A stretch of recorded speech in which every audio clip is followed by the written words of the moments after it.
Olá, seja bem-vindo ao audiobook da Morgan. A leitura de hoje é a segunda parte do capítulo 40 do livro Leviatã. Mas antes de começarmos essa leitura, eu vou pedir para que você se inscreva no meu canal e ative o sininho das notificações.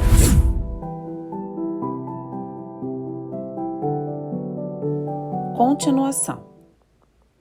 E apesar de o pacto constituir um reino sacerdotal, isto é, um reino hereditário a Arão, contudo, isso deve ser entendido da sucessão, depois de Moisés ter morrido, pois todo aquele que ordene e estabeleça a política como primeiro fundador de um Estado, precisa ter o poder soberano sobre o povo durante todo o tempo em que o estiver fazendo. E que Moisés teve aquele poder durante todo o seu tempo estar firmado com evidência nas Escrituras. Primeiro, no texto, há um pouco citado porque o povo prometeu obediência a ele e não a Arão. Segundo, e Deus disse a Moisés: vem até o Senhor, tu e Arão, Nadab e Abiú, e 70 dos anciãos de Israel, e só Moisés chegará perto do Senhor. Mas eles não chegarão perto, nem o povo subirá com ele. Pelo que fica claro que Moisés, que foi chamado sozinho até Deus, era o único que representava para os israelitas a pessoa de Deus, isto é, era o seu único soberano sobre Deus. E embora depois seja dito, então subiram Moisés e Arão, Nadaó e Abiú, e 70 dos anciãos de Israel, e viram o Deus de Israel, e havia sob seus pés algo que se assemelhava a um pavimento de pedras safira, etc. Contudo, isto só foi depois de Moisés ter estado antes com Deus e de ter trazido para o povo as palavras que Deus lhe dissera. Só ele foi para tratar dos negócios do povo. Os outros, como aos nobres de seu séquito, foi admitida como honra aquela graça especial, que não foi concedida ao povo, a qual foi ver Deus e viver. Deus não pôs a mão sobre eles. Viram Deus e comeram e beberam, mas não transmitiram nenhuma ordem dele para o povo. Também é dito em toda parte, o Senhor falou a Moisés, como em todas as outras ocasiões de governo. Assim também na ordenação das cerimônias da religião contida nos capítulos 25, 26, 27, 28, 29, 30 e 31 do Êxodo, e em todo o Levítico, a Arão raras vezes. O bezerro que Arão fez foi lançado por Moisés no fogo. Finalmente, a questão da autoridade de Arão, por ocasião de seu motim e de Miriam contra Moisés, foi julgada pelo próprio Deus em vez de Moisés. Assim como na questão entre Moisés e o povo, quem tinha o direito de governar o povo quando Corá, Datã e Abirã e 250 príncipes da Assembleia se reuniram contra Moisés e contra Arão. E lhes disseram: vós tomais demasiado sobre vós mesmos, dado que toda a congregação é sagrada, cada um deles, e o Senhor está dentre eles, porque vos elevais acima da congregação do Senhor. Deus fez que a terra engolisse vivos Corá, Datã e Abirã com suas mulheres e crianças e consumiu aqueles e 50 príncipes pelo fogo.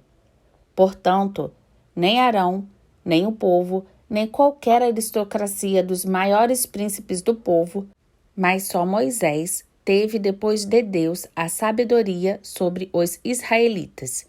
E isto não apenas em questões de política civil, mas também de religião, pois só Moisés falou com Deus, e, portanto, só ele podia dizer ao povo o que Deus exigia de suas mãos. Ninguém sob pena de morte podia ser tão presunçoso que se aproximasse da montanha onde Deus falou com Moisés.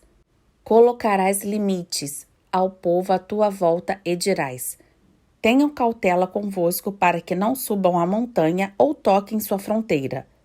Aquele que tocar a montanha será certamente condenado à morte.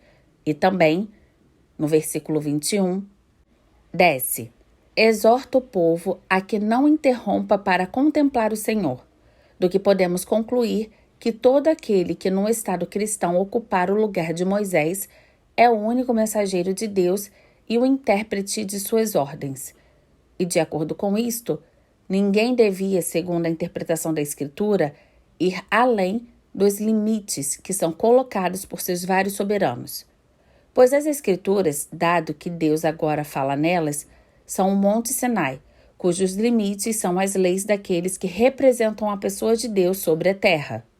Olhar para elas e ali contemplar as maravilhosas obras de Deus e aprender a temê-lo é permitido, mas interpretá-las, isto é, espiar que Deus disse àquele que ele designou para governar em seu nome e tornar-se juiz de se ele governa como Deus lhe ordenou ou não, é transgredir os limites que Deus nos estabeleceu e olhar para Deus de maneira irreverente.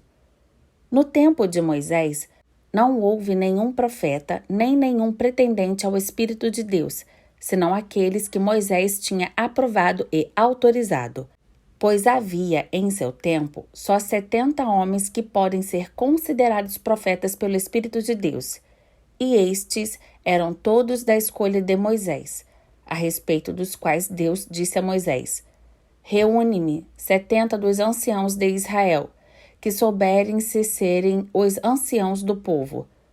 A estes, Deus concedeu seu espírito, mas não era um espírito diferente do de Moisés, pois disse: Deus desceu numa nuvem e tirou do espírito que estava sobre Moisés e deu-o aos 70 anciãos.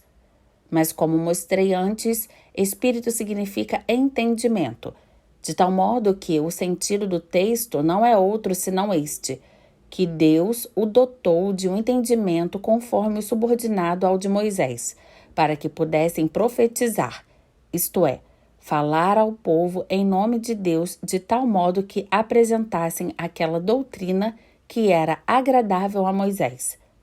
Pois não passavam de ministros, e quando 2 deles profetizavam no acampamento, isso era considerado uma coisa nova e ilegítima. E como está nos versículos 27 e 28 do mesmo capítulo, foram acusados disso.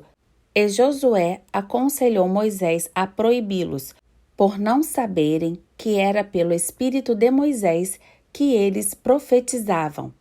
Pelo que fica manifesto que nenhum súdito deve pretender a profecia ou ao Espírito em oposição à doutrina estabelecida por aquele a quem Deus colocou no lugar de Moisés.